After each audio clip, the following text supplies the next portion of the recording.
मेरा नाम हरप्रीत सिंह है।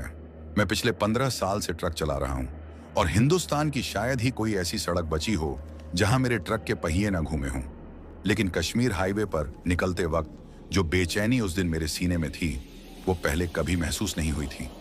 सुबह का वक्त था, लेकिन पहाड़ों के बीच धूप भी ठंडी लग रही थी, जैसे रोशनी में भी कोई अजीब सा सन्नाटा घुला हो।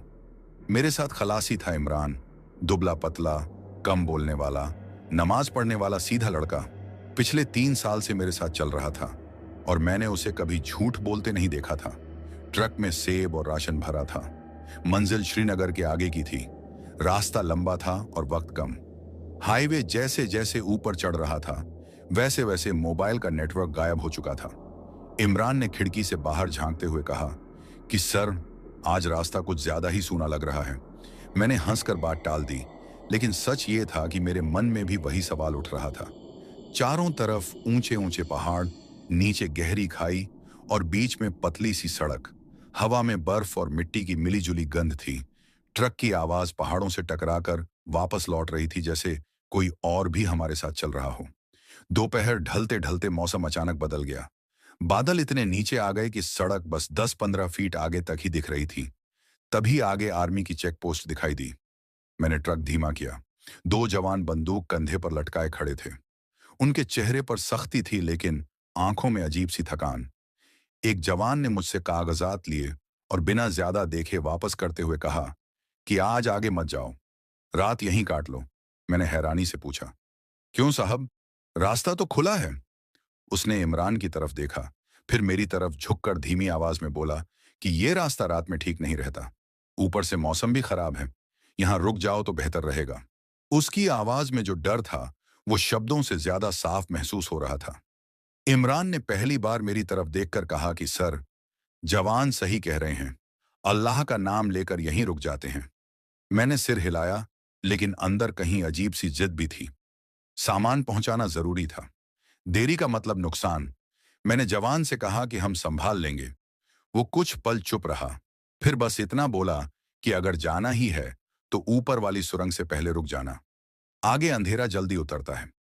ट्रक आगे बढ़ा तो चेक पोस्ट पीछे छूट गई, लेकिन जवान की बात कानों में गूंजती रही। सड़क अब और सुनसान हो चुकी थी। ना कोई गाड़ी, ना कोई आवाज, सिर्फ ट्रक की घरघराहट और बाहर बहती ठंडी हवा। इमरान चुप हो गया था। वो खिड़की से बाहर नहीं देख रहा था, बस होंठ हिला हिलाकर कुछ पढ़ रहा था। मैंने पूछा, क्या हुआ?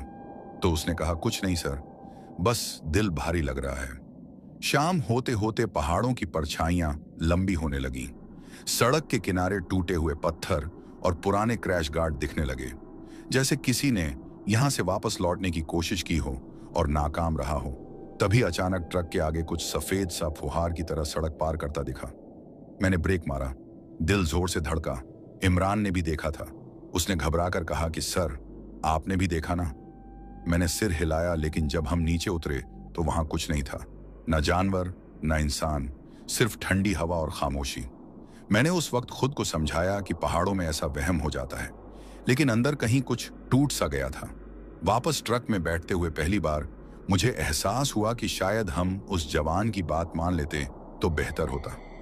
रात अब पूरी तरह उतर रही थी और कश्मीर हाईवे की असली शक्ल सामने आने वाली थी। वो शक्ल जो किताबों या कहानियों में नहीं, सिर्फ भुगतने वालों की यादों में रहती है। रात पूरी तरह उतर चुकी थी और कश्मीर हाईवे अब वैसा नहीं लग रहा था जैसा दिन में दिखता है। अंधेरा सिर्फ आंखों के सामने नहीं था, बल्कि ऐसा महसूस हो रहा था जैसे वो ट्रक के अंदर तक घुस आया हो। हेडलाइट की रोशनी पहाड़ों पर पड़ते ही ऐसे टूट कर वापस आ रही थी, मानो रास्ता दिखाना नहीं चाहती हो। मैंने स्पीड कम रखी थी, क्योंकि जरा सी चूक और नीचे गहरी खाई थी, जहां से वापस लौटने का कोई रास्ता नहीं होता। इमरान अब बिल्कुल चुप था। उसकी उंगलियां सीट के किनारे को भींचे हुए थीं और होंठों पर लगातार कुछ दुआएं चल रही थीं। इंजन की आवाज के अलावा कोई आवाज नहीं थी, लेकिन उसी खामोशी में कुछ ऐसा था जो दिल को बेचैन कर रहा था।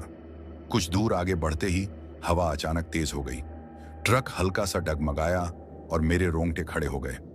ऐसा नहीं था कि मैंने पहले तूफान नहीं देखा था, लेकिन यहाँ की हवा में कुछ अलग था, जैसे कोई सांस ले रहा हो। पहाड़ों से टकराकर आती हवा में सीटी जैसी आवाज थी। इमरान ने अचानक कहा कि सर, क्या आपको भी ऐसा लग रहा है जैसे कोई पीछे बैठा हो?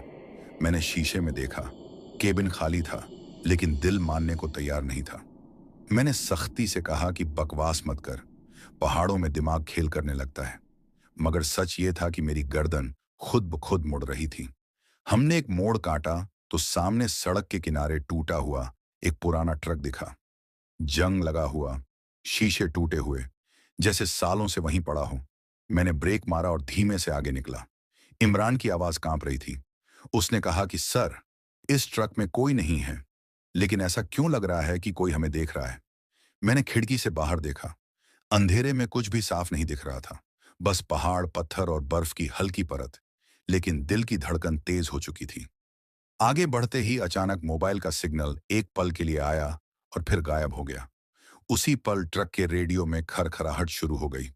बिना किसी चैनल के अपने आप आवाज आने लगी। मैंने रेडियो बंद करना चाहा, लेकिन वो बंद नहीं हो रहा था। उसमें से बस हवा जैसी आवाज और बीच बीच में कोई फुसफुसाहट। इमरान ने डरते हुए कहा कि सर, इसे बंद कर दो, ये ठीक नहीं लग रहा। जैसे ही मैंने जोर से बटन दबाया, रेडियो अचानक खामोश हो गया और उसी खामोशी में मुझे लगा जैसे किसी ने ट्रक के पीछे जोर से हाथ मारा हो। मैंने ब्रेक मारा, दिल मुंह को आ गया। बाहर उतरा तो ठंडी हवा ने सीधा चेहरे पर तमाचा मारा। चारों तरफ सन्नाटा, सड़क खाली, पीछे ट्रक खड़ा, नीचे खाई में सिर्फ अंधेरा। इमरान भी उतर आया। उसने कांपती आवाज में कहा कि सर, यहां रुकना ठीक नहीं है, कुछ गड़बड़ है। मैंने चारों तरफ टॉर्च घुमाई, कुछ भी नहीं था। लेकिन वो एहसास जा ही नहीं रहा था कि हम अकेले नहीं हैं। हम वापस ट्रक में बैठे और आगे बढ़े। रास्ता अब और संकरा हो गया था। हेडलाइट की रोशनी में कभी कभी ऐसा लगता जैसे सड़क पर कोई साया चल रहा हो, लेकिन पास जाते ही वो गायब हो जाता।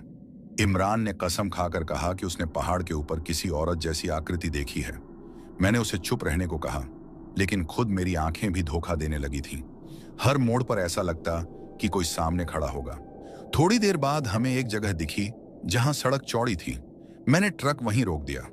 सोचा कि आर्मी वाले सही कह रहे थे, रात यहीं काट लेते हैं। इंजन बंद करते ही अजीब सी खामोशी छा गई, इतनी गहरी कि अपने दिल की धड़कन साफ सुनाई दे रही थी।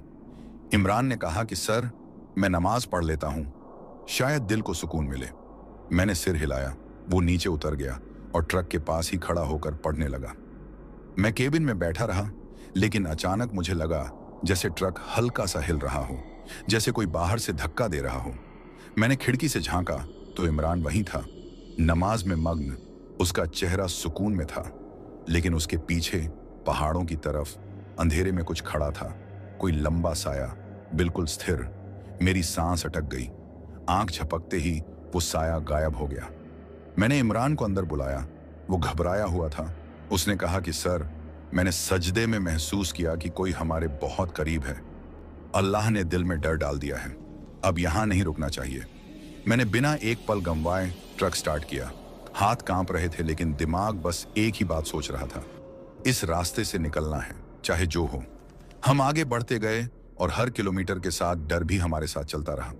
कहीं दूर से कुत्तों के रोने जैसी आवाज आ रही थी, लेकिन यहां तो कोई बस्ती ही नहीं थी। पहाड़ों की खामोशी अब भारी पड़ने लगी थी। तभी दूर हेडलाइट की रोशनी में आर्मी की एक और जीप दिखी। दिल को थोड़ी राहत मिली। शायद अब कुछ ठीक होगा, लेकिन मुझे नहीं पता था कि असली खौफ अभी बाकी है। आर्मी की जीप की हेडलाइट जैसे ही साफ दिखाई दी, मेरे दिल की धड़कन थोड़ी संभली। ऐसा लगा जैसे अंधेरे में किसी ने हाथ पकड़ लिया हो। मैंने ट्रक की लाइट डिप की और धीरे धीरे आगे बढ़ाया। जीप सड़क के किनारे खड़ी थी और दो जवान बाहर निकले हुए थे। ठंडी हवा में उनके जूते की आवाज तक साफ सुनाई दे रही थी। मैंने शीशा नीचे किया तो एक जवान ने तेज आवाज में पूछा कि इतनी रात में कहां जा रहे हो? मैंने बस इतना कहा कि सामान लेकर श्रीनगर की तरफ जा रहे हैं।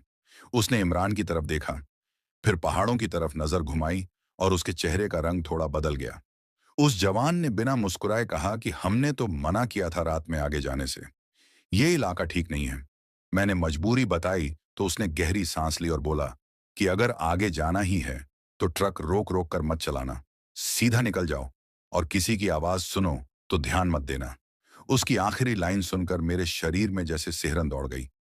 इमरान ने धीमे से कहा कि सर, ये लोग भी कुछ छुपा रहे हैं। मैंने सिर हिलाया, लेकिन उस वक्त सवाल पूछने की हिम्मत नहीं थी। जैसे ही हम जीप से आगे निकले, सड़क अचानक और वीरान हो गई। पहाड़ अब और पास आ गए थे। ऐसा लग रहा था जैसे दोनों तरफ से रास्ता दब रहा हो। ट्रक की लाइट में कभी पत्थरों की परछाइयां इंसान जैसी लगती, कभी पेड़ों के साए हाथ फैलाए खड़े दिखते। इमरान ने कुरान शरीफ का छोटा सा हिस्सा पढ़ना शुरू कर दिया। उसकी आवाज कांप रही थी, लेकिन उसमें अजीब सी ताकत थी। मुझे लगा जैसे ट्रक के अंदर हवा थोड़ी हल्की हो गई हो। कुछ किलोमीटर आगे जाते ही अचानक सड़क पर बर्फ की पतली परत दिखी। ट्रक फिसला। मैंने पूरी ताकत से स्टीयरिंग संभाली। दिल मुंह को आ गया। उसी पल मुझे लगा जैसे किसी ने पीछे से हंसने की आवाज निकाली हो, बहुत हल्की लेकिन साफ। मैंने शीशे में देखा, पीछे सिर्फ अंधेरा था। इमरान ने भी वही आवाज सुनी थी। उसने डरते हुए कहा कि सर, ये इंसानी आवाज नहीं थी। हम दोनों चुप हो गए। बोलने की ताकत नहीं बची थी, बस आगे देखते जा रहे थे। तभी एक मोड़ पर हमें सड़क के बीचों बीच कोई खड़ा हुआ दिखाई दिया। हेडलाइट की रोशनी पड़ते ही दिल बैठ सा गया। वो कोई आदमी नहीं था, ना औरत, बस धुंध जैसा कुछ, लंबा सा, बिना शक्ल के। मैंने ब्रेक पर पैर रख दिया, लेकिन इमरान ने चिल्लाकर कहा, मत रोको सर, आर्मी वाले ने कहा था मत रुकना। मैंने दांत भींचे और एक्सेलरेटर दबा दिया। जैसे ही ट्रक उस धुंध के पास से गुजरा, केबिन के अंदर अचानक ठंड बढ़ गई। शीशों पर बर्फ जमने लगी। मुझे लगा जैसे किसी ने मेरे कान के पास फुसफुसाकर मेरा नाम लिया हो, हरप्रीत। मेरी आंखों में पानी आ गया। इमरान जोर से आयतुल कुर्सी पढ़ने लगा।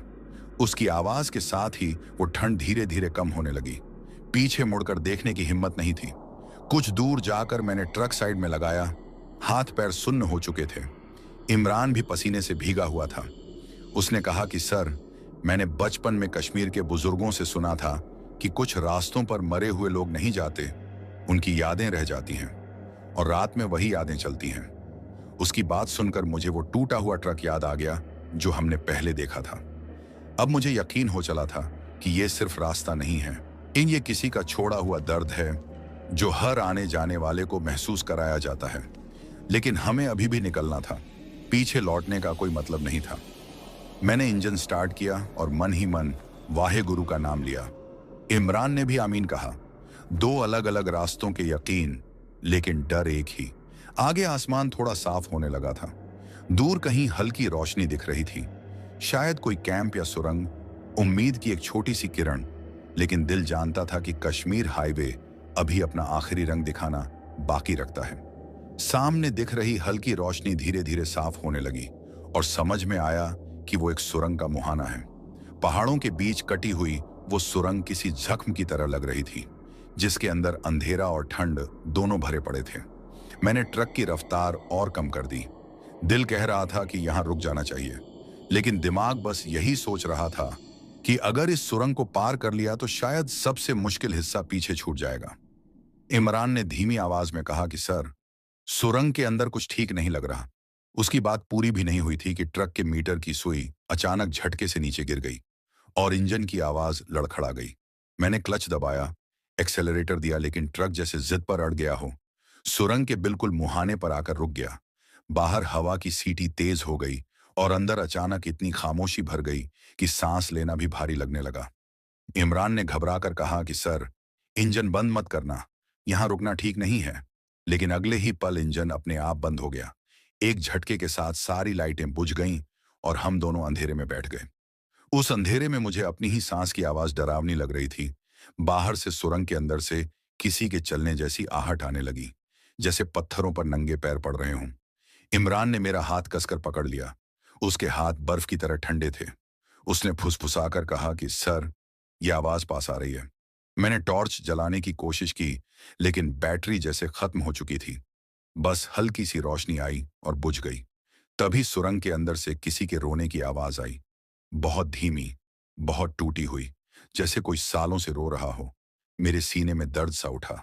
वो रोना ऐसा था कि सुनकर दया भी आती थी और डर भी। इमरान ने कुरान की आयतें तेज आवाज में पढ़नी शुरू कर दी। उसकी आवाज सुरंग में गूंज रही थी और उसी के साथ मुझे लगा कि वो रोना थोड़ी देर के लिए रुक गया है। मैंने हिम्मत करके ट्रक का दरवाजा थोड़ा सा खोला।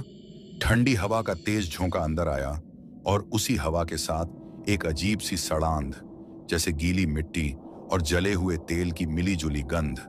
बाहर झांकते ही मैंने देखा कि सुरंग के अंदर की दीवारों पर हाथों के निशान जैसे उभरे हुए हैं, मानो किसी ने बाहर निकलने की कोशिश की हो। मेरी आंखें फटी रह गईं। ये निशान नए नहीं थे, लेकिन बिल्कुल मिटे भी नहीं थे। इसी बीच पीछे से किसी ने ट्रक के डाले पर हल्का सा ठपठपाया।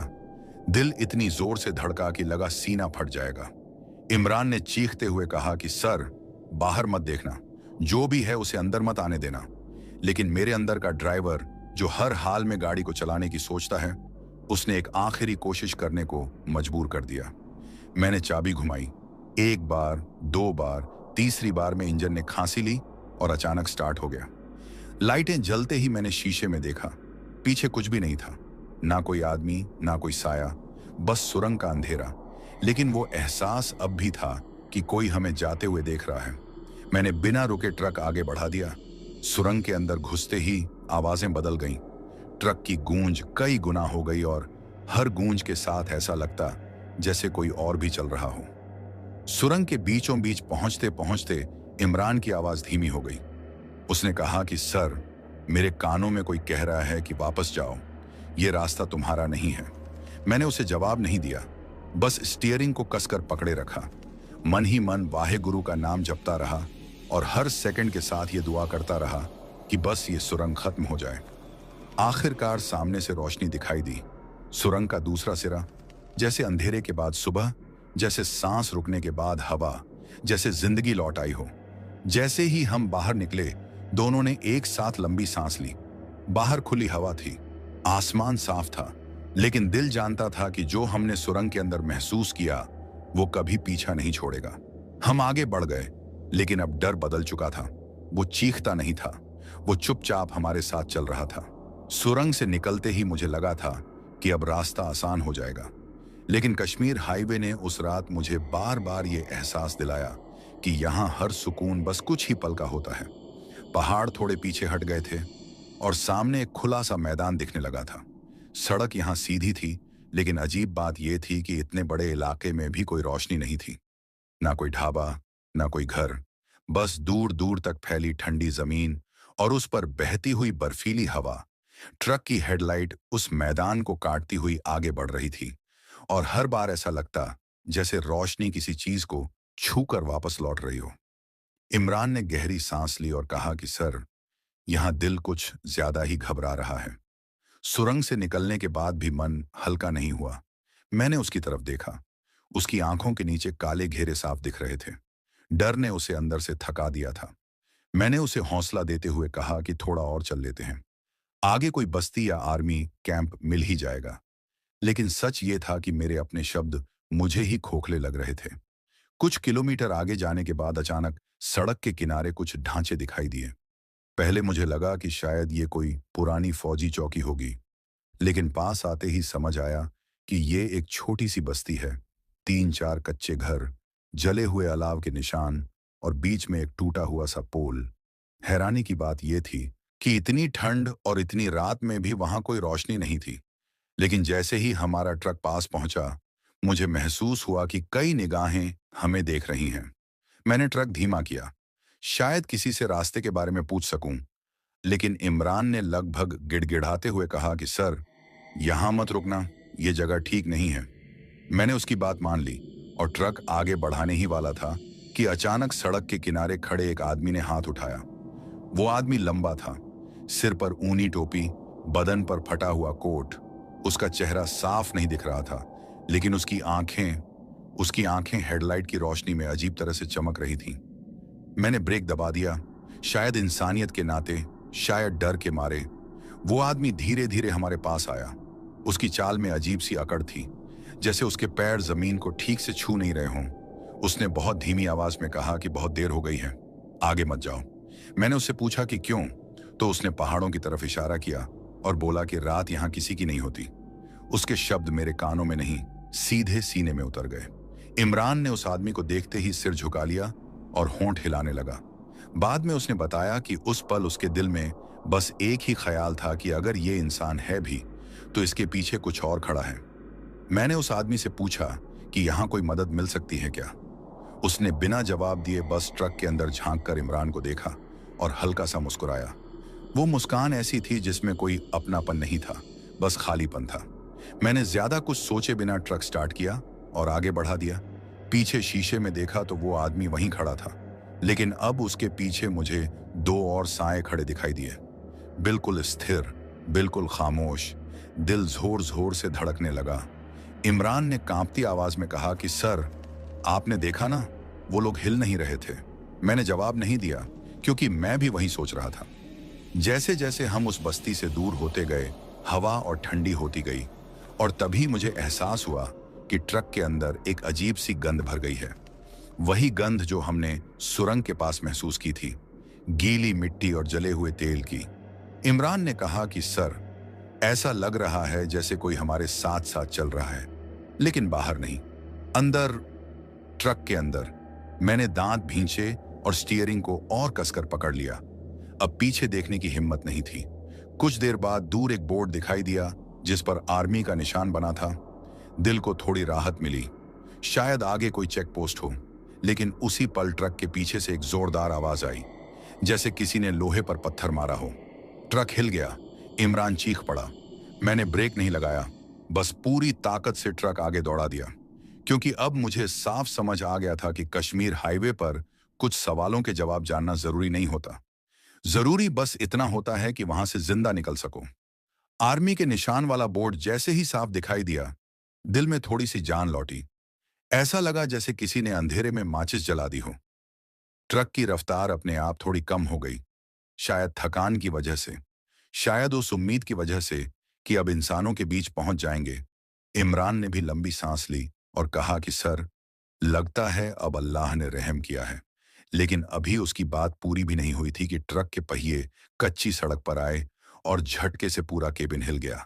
सामने तारों से घिरा एक आर्मी कैंप था। पीली रोशनी, सैंडबैग और बंदूक थामे जवान। मैंने ट्रक रोक दिया। एक जवान पास आया। उसकी आंखों में चौकसी थी, लेकिन चेहरे पर वही थकान, वही बोझ जो हमने पहले चेक पोस्ट पर देखा था। उसने पूछा कि इतनी रात में कैसे आ गए। मैंने बस इतना कहा कि रास्ते में ट्रक खराब हो गया था, सुरंग में अटक गए थे। और फिर जो जो देखा वो सब एक सांस में बोलने का मन हुआ, लेकिन शब्द गले में अटक गए। कुछ बातें ऐसी होती हैं जो वर्दी वालों से भी नहीं कही जाती। जवान ने कागजात देखे और इमरान की तरफ नजर डालकर बोला कि तुम लोग किस रास्ते से आए हो। जब मैंने उस खुले मैदान और बस्ती का जिक्र किया तो उसका चेहरा सख्त हो गया। उसने अपने पीछे खड़े अफसर को इशारा किया। अफसर पास आया। उम्र ज्यादा नहीं थी, लेकिन आंखों में सालों का अनुभव। उसने बहुत शांत आवाज में कहा कि वहां रात में कोई नहीं रहता। वो बस्ती बरसों पहले खाली करवा दी गई थी। मैंने पूछा, फिर वो लोग कौन थे जिन्हें हमने देखा? अफसर कुछ पल चुप रहा, फिर बोला कि कुछ रास्तों पर लोग नहीं, उनकी कहानियां चलती हैं। इमरान ने पहली बार खुलकर कहा कि सर, वहां हमें अंदर से आवाजें आईं, जैसे कोई ट्रक के अंदर ही चल रहा हो। अफसर ने सिर हिलाया और कहा कि इसलिए हम रात में रुकने को कहते हैं। पहाड़ों में हादसे होते हैं, लोग मरते हैं, और कुछ मरकर भी यहीं रह जाते हैं। उसकी बात डराने के लिए नहीं थी, बल्कि मानो एक थकी हुई सच्चाई हो, जैसे उसने ये सब कई बार देखा और सुना हो। अफसर ने हमें वहीं कैंप के पास ट्रक खड़ा करने को कहा। जवानों ने चाय दी। गर्म चाय हाथ में आते ही पहली बार महसूस हुआ कि हम अब भी जिंदा हैं, लेकिन सुकून पूरा नहीं था। हर आवाज पर दिल चौंक जाता था। इमरान ने धीरे से कहा कि सर, मुझे यहां भी नींद नहीं आएगी। मैंने उसे समझाया कि कम से कम यहां हम अकेले नहीं हैं। रात का आखिरी पहर था जब अचानक कैंप के बाहर कुत्ते जोर जोर से भौंकने लगे। जवान सतर्क हो गए, बंदूकें संभल गईं। अफसर बाहर निकला और अंधेरे में दूर देखने लगा। मुझे लगा जैसे फिर वही साया दिखाई देगा, लेकिन कुछ नहीं हुआ। बस भौंकने की आवाज थोड़ी देर बाद अपने आप थम गई। अफसर ने अंदर आकर कहा कि सुबह होते ही निकल जाना। दिन में ये रास्ता बस रास्ता होता है, रात में ये यादों का जंगल बन जाता है। सुबह की हल्की रोशनी में जब हम ट्रक स्टार्ट कर रहे थे, इमरान ने पीछे मुड़कर पहाड़ों की तरफ देखा और कहा कि सर, रात में ये पहाड़ जिंदा लगते हैं, दिन में बस पत्थर हैं।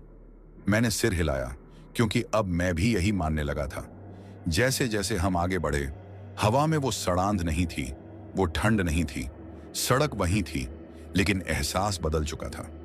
दिन की रोशनी में वो खुला मैदान, वो जगह जहां हमने बस्ती देखी थी, अब बिल्कुल खाली थी। ना कोई घर, ना कोई आदमी, बस टूटी दीवारें और जमीन पर पुराने पैरों के निशान। इमरान ने मुझे देखा और कुछ नहीं बोला, लेकिन उसकी आंखों में वो सवाल था जिसका जवाब शायद किसी के पास नहीं। ट्रक चलता रहा, पहिए घूमते रहे, और मुझे एहसास हुआ कि कुछ सफर मंजिल तक पहुंचकर खत्म नहीं होते, वो इंसान के अंदर चलते रहते हैं। सुबह की रोशनी अब पूरी तरह फैल चुकी थी, लेकिन कश्मीर हाईवे पर वो रोशनी भी किसी अधूरी उम्मीद जैसी लग रही थी। सूरज पहाड़ों के पीछे से झांक रहा था और उसकी किरणें बर्फ से टकराकर आंखों में चुभ रही थीं। ट्रक लगातार आगे बढ़ रहा था, लेकिन मेरे हाथ अभी भी स्टीयरिंग पर जकड़े हुए थे, जैसे अगर डील दी तो वो रात फिर लौट आएगी। इमरान खामोश बैठा था। उसने सुबह की नमाज पढ़ ली थी और अब बस बाहर देख रहा था। उसकी आंखों में डर नहीं था, लेकिन एक गहरी थकान थी, ऐसी थकान जो नींद से नहीं उतरती। आर्मी कैंप से निकलने के कुछ ही किलोमीटर बाद आखिरी पहाड़ी मोड़ शुरू हो गए। सड़क फिर से संकरी होती चली गई और नीचे वही गहरी खाइयां। फर्क बस इतना था कि अब सब कुछ दिख रहा था। फिर भी दिल उतना ही घबराया हुआ था, क्योंकि रात में जो महसूस किया था वो दिन की रोशनी में भी पीछा नहीं छोड़ रहा था। इमरान ने अचानक कहा कि सर, क्या आपको भी ऐसा लग रहा है कि ट्रक हल्का हल्का रुक रहा है? मैंने ध्यान दिया तो सच में एक्सेलरेटर दबाने पर भी ट्रक में वो जान नहीं थी। मैंने ट्रक साइड में लगाया, नीचे उतरा, चारों तरफ देखा। सब कुछ सामान्य था, लेकिन जब पीछे डाले के पास गया तो मेरी सांस रुक गई। डाले की मिट्टी पर साफ साफ पैरों के निशान थे, जैसे कोई रात में ट्रक पर चढ़ा हो और फिर उतर गया हो। निशान छोटे नहीं थे, बिल्कुल इंसान के पैरों जैसे। इमरान भी उतर आया। उसने निशान देखे और बस इतना कहा कि सर, अब यकीन हो गया है कि हम जो महसूस कर रहे थे वो वहम नहीं था। मैंने जल्दी से ट्रक स्टार्ट किया। अब रुकने की हिम्मत नहीं थी। कुछ दूर आगे बढ़ते ही फिर वही अजीब एहसास लौट आया, जैसे कोई बहुत पास बैठा हो, लेकिन इस बार डर उतना तेज नहीं था, बल्कि भारी था, जैसे कोई बोझ सीने पर रखा हो। इमरान ने धीमी आवाज में कहा कि सर, मेरे दिल में एक ही बात आ रही है कि इस रास्ते पर बहुत लोगों ने आखिरी सांस ली होगी, और शायद वो सांसें अभी भी यहीं अटकी हैं। एक मोड़ पर अचानक ट्रक के आगे आर्मी की एक और टुकड़ी दिखी। जवान सड़क के किनारे खड़े थे, किसी गाड़ी का मुआयना कर रहे थे।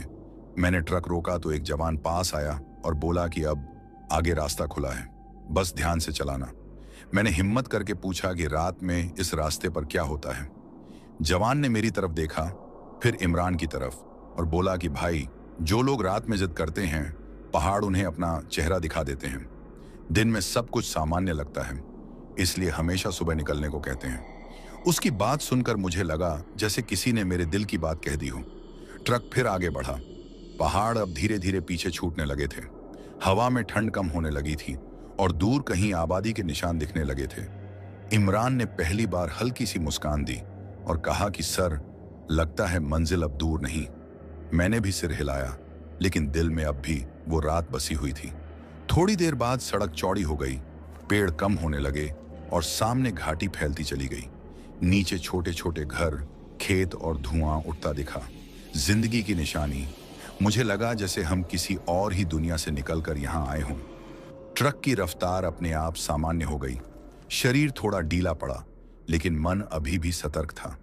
मैंने शीशे में आखिरी बार पीछे पहाड़ों की तरफ देखा। सुबह की रोशनी में वो बिल्कुल शांत लग रहे थे, जैसे उन्होंने रात में कुछ किया ही ना हो। इमरान ने धीरे से कहा कि सर, कुछ जगहें इंसान की नहीं होती, बस रास्ता होती हैं, और हमें शुक्र करना चाहिए कि हमें निकलने दिया गया। जैसे जैसे घाटी साफ दिखाई देने लगी, मेरे भीतर जमी हुई ठंड भी धीरे धीरे पिघलने लगी। ट्रक अब समतल सड़क पर चल रहा था और पहाड़ पीछे छूटते जा रहे थे, लेकिन अजीब बात यह थी कि मन अभी भी वहीं अटका हुआ था। हर मोड़ पर, हर साइड मिरर में मुझे लगता जैसे वो रात फिर सामने आ जाएगी। इमरान ने खिड़की से बाहर देखते हुए कहा कि सर, यहाँ हवा में अब डर नहीं है। मैंने उसकी बात सुनी लेकिन जवाब नहीं दिया, क्योंकि मैं जानता था कि डर कभी हवा में नहीं होता, वो इंसान के अंदर बैठ जाता है। हम एक छोटे से कस्बे के पास पहुंचे, जहां सुबह की हलचल शुरू हो चुकी थी। दुकानें खुल रही थीं, लोग अपने काम पर जा रहे थे, बच्चों की आवाजें आ रही थीं। ये सब देखकर दिल को सुकून तो मिला, लेकिन उसी सुकून में एक अजीब सी चुभन भी थी, जैसे हम किसी ऐसी जगह से लौटे हों जहां की बातें यहां कोई समझ ही नहीं पाएगा। ट्रक के टायरों की आवाज अब पहाड़ों से टकराकर नहीं लौट रही थी, सीधी सड़क पर गूंज रही थी। और वही आवाज मुझे बार बार याद दिला रही थी कि हम सच में आगे बढ़ चुके हैं। इमरान ने अचानक कहा कि सर, आप एक बार डाले को फिर देख लेना, मुझे कुछ ठीक नहीं लग रहा। मैंने ट्रक साइड में लगाया, नीचे उतरा, डाले की तरफ गया। सब कुछ सामान्य लग रहा था, लेकिन जब मैंने हाथ से तिरपाल को थोड़ा हटाया तो मेरी उंगलियां ठिठक गईं। अंदर लकड़ी के फट्टों पर किसी ने उंगलियों से लकीरें खींच रखी थीं, जैसे कोई अंदर बैठा बैठा दीवारों को छू रहा हो। वो लकीरें ताजा नहीं थीं, लेकिन साफ दिख रही थीं। इमरान पीछे खड़ा था। उसने देखा और बिना कुछ बोले बस नजर झुका ली। मैंने तिरपाल वापस ढक दी और ट्रक स्टार्ट किया। अब सवाल पूछने का कोई मतलब नहीं था। जवाब मिल भी जाए तो क्या, कुछ चीजें बस साथ चलती हैं, समझाने के लिए नहीं आती। आगे बढ़ते हुए मुझे आर्मी अफसर की बात याद आई कि रात में ये रास्ता यादों का जंगल बन जाता है। अब समझ में आ रहा था कि वो क्या कहना चाहता था। कुछ यादें इंसानों के साथ नहीं जाती, वो रास्तों में ही रह जाती हैं। थोड़ी दूर आगे एक पुल आया, नीचे तेज बहता हुआ ठंडा पानी। मैंने ट्रक धीमा किया। पुल के बीच पहुंचते ही अचानक इमरान ने कहा कि सर, सुनिए। मुझे लगा जैसे किसी ने पीछे से सलाम किया। उसकी बात सुनकर मेरी रीढ़ में झुरझुरी दौड़ गई। मैंने ध्यान से सुना। हवा की आवाज के अलावा कुछ नहीं था, लेकिन उस पल मेरे दिल में एक अजीब सा सुकून भी था, जैसे किसी ने हमें जाने की इजाजत दे दी हो। पुल पार करते ही मोबाइल में अचानक नेटवर्क आ गया। फोन की स्क्रीन जली, मैसेज आने लगे। दुनिया वापस लौट आई थी। इमरान ने अल्लाह का शुक्र अदा किया और मैंने मन ही मन वाहे गुरु का नाम लिया। दो अलग रास्तों की दुआएं, लेकिन शुक्र एक जैसा। अब मंजिल बहुत पास थी और पहली बार मुझे लगा कि शायद अब वो एहसास पीछे छूट जाएगा। लेकिन तभी आखिरी बार साइड मिरर में मुझे कुछ दिखा, बहुत हल्का, बहुत धुंधला, जैसे पहाड़ों की तरफ कोई हाथ उठा रहा हो। मैंने पल भर के लिए ब्रेक दबाने का सोचा, फिर नहीं दबाया, क्योंकि कुछ विधाइयां बिना रुके ही पूरी होती हैं। इमरान ने मेरी तरफ देखा और बस इतना कहा कि सर, अब मत देखिए, आगे देखिए। ट्रक आगे बढ़ता रहा, कस्बा पीछे छूट गया, सड़क खुलती चली गई और मुझे एहसास हुआ कि मंजिल तक पहुंचना अब सिर्फ दूरी का सवाल है। डर अब हमारे साथ नहीं चल रहा था, वो पीछे रह गया था, उन पहाड़ों में, उन रास्तों में जहां रात का हक अभी भी उन्हीं का है। मंजिल अब सामने लिखी हुई थी। सड़क के किनारे लगे बोर्ड पर साफ अक्षरों में नाम दिख रहा था और उसी पल दिल में एक अजीब सी राहत उतरी। ऐसी राहत जो थकान से नहीं बल्कि बच जाने के एहसास से आती है। ट्रक अब रुक रुक कर नहीं चल रहा था। इंजन की आवाज स्थिर थी, जैसे उसे भी पता चल गया हो कि अब डर का इलाका पीछे छूट चुका है। इमरान ने गहरी सांस ली और कहा कि सर, आज जिंदगी में पहली बार रास्ता पूरा होने पर दिल कांप रहा है। मैंने उसकी तरफ देखा। उसकी आंखों में पानी था, लेकिन चेहरे पर सुकून, वही सुकून जो रात भर हम ढूंढते रहे थे। हम एक आखिरी ढलान से नीचे उतर रहे थे। नीचे फैली सड़क पर गाड़ियां दिखने लगी थीं। लोग थे, आवाजें थीं, जिंदगी थी। लेकिन उसी जिंदगी के बीच मुझे अचानक वो सारी तस्वीरें एक एक करके याद आने लगीं। टूटा हुआ ट्रक, सुरंग की दीवारों पर हाथों के निशान, खाली बस्ती के चमकते चेहरे और वो साया जो बिना शक्ल के सड़क पर खड़ा था। मुझे एहसास हुआ कि ये सब अलग अलग घटनाएं नहीं थीं, ये एक ही कहानी के हिस्से थे, एक ही रास्ते की परछाइयां। इमरान ने धीरे से कहा कि सर, मुझे लगता है कि वो लोग जो वहां रह गए, वो हमें डराने नहीं आए थे। वो बस चाहते थे कि कोई उनकी मौजूदगी महसूस करे। उसकी बात सुनकर मेरे अंदर कुछ टूट सा गया। शायद इसलिए वो आवाजें रोने जैसी थीं। शायद इसलिए वो साए रास्ता रोकते नहीं थे, बस दिख जाते थे, जैसे कह रहे हों कि हम यहाँ हैं, हमें भुलाया मत करो। एक ढाबे के पास मैंने ट्रक रोका। पहली बार बिना डर के चाय मंगवाई। गरम भाप उठती प्याली हाथ में ली तो उंगलियों में जान लौटी। ढाबे वाला सामान्य बात कर रहा था, मौसम की, रास्ते की, जैसे कुछ हुआ ही ना हो। मैंने उससे पूछा कि रात में लोग इस रास्ते से जाते हैं क्या? उसने सिर हिलाकर कहा कि नहीं सर, समझदार लोग रात में नहीं निकलते। पहाड़ रात को अपने हो जाते हैं। उसकी बात सुनकर मैं और इमरान एक दूसरे की तरफ देखने लगे। बिना कुछ कहे ही सब समझ आ गया। चाय खत्म करके जैसे ही हम उठे, इमरान ने पीछे मुड़कर देखा और कहा कि सर, अब वहां कुछ नहीं दिख रहा। मैंने भी देखा। साइड मिरर, सड़क, पहाड़ सब सामान्य। शायद वो निशानी भी अब पूरी हो चुकी थी जिसने हमें रात भर घुमाया था। ट्रक फिर चला। मंजिल अब बस कुछ किलोमीटर दूर थी। रास्ते में मैंने इमरान से कहा कि इस सफर के बारे में किसी को ज्यादा मत बताना, हर कोई समझ नहीं पाएगा। उसने सिर हिलाया और कहा कि सर, कुछ बातें दुआ की तरह होती हैं, दिल में रखी जाती हैं, जुबान पर नहीं लाई जाती। उसकी बात सुनकर मुझे लगा कि शायद यही इस सफर की आखिरी सीख थी। सड़क अब शहर में घुस चुकी थी। ट्रैफिक, हॉर्न, लोग, सब कुछ सामान्य। लेकिन मेरे अंदर कुछ हमेशा के लिए बदल चुका था। अब मुझे पता था कि हर रास्ता सिर्फ दूरी नहीं होता। कुछ रास्ते इंसान की हिम्मत, उसका यकीन और उसकी दुआ पर रखते हैं। और जो सलामत निकल आए वही असली मंजिल तक पहुंचते हैं। मंजिल पर ट्रक के पहिए जैसे ही रुके, इंजन की आवाज बंद होते ही एक गहरी खामोशी अंदर भर गई। लेकिन यह खामोशी डर वाली नहीं थी। ये थकान और सुकून की मिली जुली खामोशी थी। मैंने स्टीयरिंग पर हाथ रखा और कुछ पल ऐसे ही बैठा रहा, जैसे यकीन करना चाहता हूं कि सच में सफर खत्म हो गया है। इमरान ने सबसे पहले नीचे उतरकर जमीन को हाथ लगाया, फिर माथे से लगाया और धीमी आवाज में अल्हम्दुलिल्लाह कहा। उसकी आवाज सुनकर मेरी आंखें अपने आप नम हो गईं। मैंने भी ट्रक से उतरते हुए मन ही मन वाहेगुरु का शुक्र अदा किया। चारों तरफ आम सी हलचल थी। मजदूर सामान उतारने की तैयारी कर रहे थे। कोई जल्दी में था, कोई हंस रहा था। किसी को जरा भी अंदाजा नहीं था कि हम किस रास्ते से होकर आए हैं और क्या क्या पीछे छोड़ आए हैं। ट्रक का डाला खुला, सामान सही सलामत था, लेकिन मुझे लगा जैसे उसके साथ कुछ और भी उतरा हो। वो बोझ, वो डर, वो रात की भारी यादें। इमरान ने मेरी तरफ देखकर कहा कि सर, अल्लाह ने हमें सिर्फ जिंदा नहीं रखा, बल्कि सही सलामत यहां तक पहुंचा दिया। मैंने सिर हिलाया, क्योंकि उस एक रात के बाद सलामत शब्द का मतलब बदल चुका था। काम निपटने के बाद हम दोनों थोड़ी देर ट्रक के पास ही बैठ गए। धूप अब ठीक से निकल आई थी, ठंड कम हो चुकी थी, लेकिन जब भी हवा का झोंका आता, मुझे वही पहाड़, वही सुरंग, वही साया याद आ जाता। इमरान ने कहा कि सर, मुझे लगता है कि वो रास्ता हमें छोड़ चुका है, अब वो हमारे साथ नहीं चलेगा।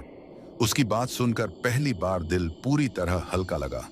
शायद सच में कुछ सफर यहीं खत्म हो जाते हैं। शाम होने से पहले जब हम वापस लौटने की तैयारी कर रहे थे, मैंने आखिरी बार ट्रक को ध्यान से देखा। कहीं कोई निशान, कोई लकीर, कुछ भी नहीं था, जैसे रात ने खुद ही अपने सबूत मिटा लिए हों। इमरान ने हल्की मुस्कान के साथ कहा कि सर, कुछ रास्ते सिर्फ इम्तिहान लेने के लिए होते हैं, मंजिल बनने के लिए नहीं। मैंने उसकी बात अपने दिल में उतार ली। वापसी का रास्ता दिन का था, वही सड़क, वही पहाड़, लेकिन अब सब कुछ अलग लग रहा था। डर नहीं था, बस इज्जत थी उस रास्ते के लिए, जिसने हमें परखा और फिर जाने दिया। मैंने ट्रक चलाते हुए सोचा कि जिंदगी भी शायद ऐसी ही है। हर कोई अपने अपने कश्मीर हाईवे से गुजरता है, कोई डर के साथ, कोई दुआ के साथ, लेकिन जो भरोसा और सब्र नहीं छोड़ता, वही आखिरकार मंजिल तक पहुंचता है।